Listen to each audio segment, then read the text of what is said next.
जा जाकर देख मेहमानों को विदाई की मिठाई मिली कि नहीं। अब हाँ माँ जी, क्यों नहीं, लेकिन पहले कपड़े तो बदल लूं। अब रानी आ जाती है सिद्धि के उन कपड़ों में जो वो ससुराल जाने से पहले घर छोड़ जाती है। अरे रानी, कुछ दिन रुक जाती। अरे ये तो सिद्धि बिटिया को मैंने ही दिया था, बड़ा ही फबता था उस पर, तुझ पर तो कुछ खास नहीं लग रहा। अब वो ना मेरे सारे कपड़े गीले थे तो सोचा पहन लूं। वैसे भी सिद्धि को कौन सा दिन पुराने आउटडेटेड कपड़ों को पहनना है। वैसे भी ये सूट तो मैंने तभी पहना था, वैसे खास है भी नहीं ये। हाँ ठीक है, लेकिन ना मेरी सिद्धि पर तो जमता था। सारे मेहमान चले जाते हैं और सिद्धि ससुराल से मायके पहली बार आती है। अपना घर, अपना कमरा, अपनी अलमारी। ये बोलकर जैसे ही सिद्धि अलमारी खोलती है तो सामने उसके कपड़ों की जगह कुछ और ही रखा होता है। माँ, ओ माँ, जरा कमरे में तो आना। सास और रानी वहां पहुंच जाते हैं। रानी ने पहनी होती है सिद्धि की जींस और टी शर्ट। अरे भाभी, ये क्या? ये तो मेरी बड़ी ही महंगी टी शर्ट है, इसे आपने घर में क्यों पहनी है? अरे बहुत मिलती है दीदी ये चौक की मार्केट में, 150 में। ओ भाभी प्लीज, ये एरोपोस्टल है, 2000 की एक टी शर्ट।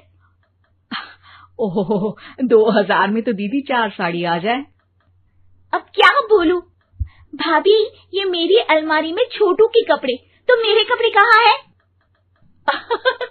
मेरी अलमारी में? अब दीदी आपको कौन से पुराने कपड़े पहनने थे? माना भाभी, लेकिन मैं जब घर आती तो यही सब पहनती ना। अरे तुम तो बड़ी कंजूस हो दीदी। खैर, वक्त आता है जब सिद्धि ससुराल के लिए रवाना हो रही होती है। अरे रानी, अंदर से सिद्धि का गिफ्ट ले आ, लड़की पहली बार ससुराल से मायके आई है। रानी अंदर जाती है और एक सिंपल सी साड़ी लेकर बाहर आ जाती है। ये लीजिए माँ जी। सास बेटी को गिफ्ट देकर ससुराल भेजती है। अगले दिन रानी एक सुंदर सी साड़ी पहनकर सामने आती है।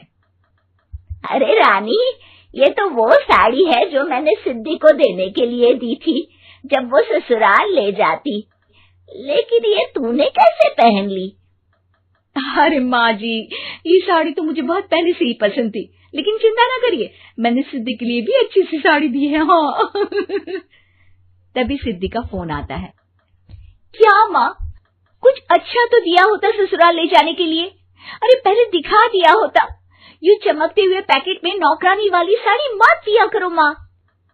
अरे बेटे, वो तेरी भाभी ने ना गलती से उससे पैकेट बदल गया। हाँ, मैं कल ही तेरे भाई के हाथ से तेरा वाला पैकेट भेज दूंगी। अरे रहने दो माँ, आई एम श्योर भाभी ने अभी वही साड़ी पहनी होगी जो तुमने मेरे लिए रखी थी। तुम तो समझ नहीं पाई उनको। खैर छोड़ो, मैं ज्यादा बोलती अच्छी नहीं लगती, रहने दो, आपको उन्हीं के साथ रहना है, फिर बात करेंगे। सास को रानी पर गुस्सा आ जाता है। वो उसके कमरे में जाती है जहाँ वो शादी का एल्बम देख रही होती है। रानी, मार्केट जाकर एक ऐसी ही साड़ी लेकर आ, कल प्रतीक जाकर सिद्धि के घर दे आएगा। अरे क्यों माँ जी, कितनी साड़ी देनी है दीदी को? यहाँ कोई सेल लगी है क्या? अरे चुप कर, मेरे बेटी के हिस्से की साड़ी खुद पहन ली, अब ज्यादा ज्ञान बांट रही है। एक दिन सिद्धि का फोन आता है। माँ, मेरी सास ने आप सबको खाने पर बुलाया है। सारे लोग सिद्धि के ससुराल पहुँचते हैं। खाना खाकर वो लोग निकल रहे होते हैं कि सिद्धि की सास सभी को गिफ्ट देती है।